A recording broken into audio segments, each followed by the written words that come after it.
I now give the floor to the Earl of Dartmouth for 2.5 minutes. Thank you, Madam President. First, I'm going to begin by quoting from an earlier speech I made on TTIP. Trade should be about economic benefits, not political goals. And yet the Commission consistently exploits trade agreements in order to advance its own political agenda. And I refer you to Commissioner Malmström, who is here for once, at the confirmation hearings. There the Commissioner stated in prepared remarks that trade is a powerful foreign policy tool. It must support Europe's wider international goals. The intention is clear. Member States are being forced to barter, and if you can forgive the pun, trade away their sovereignty in order to support the EU's foreign policy. This is sheer vanity.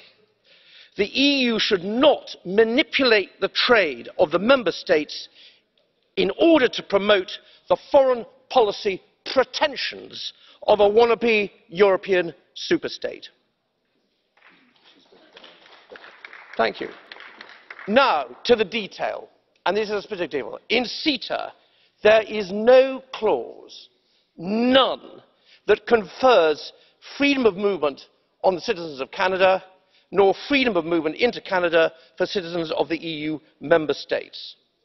It is a fact the European Union has well over 100 trade agreements, if you include GSP and GSP+. And of these, it is only the EFTA countries, of which there are 4, whose specific form of trade agreement with the EU has a clause that confers freedom of movement. Nevertheless, it is endlessly asserted that any access at all to the EU single market requires freedom of movement. The facts are clear. This is wrong. This is completely untrue. This is erroneous. This is total tosh. And it is a tragedy for the integrity and credibility of our politics that many of those who stand in the way of Brexit persist in putting forward this false fact. That is fake news. That, Labour MEPs particularly, and they know who they are, that is the big lie.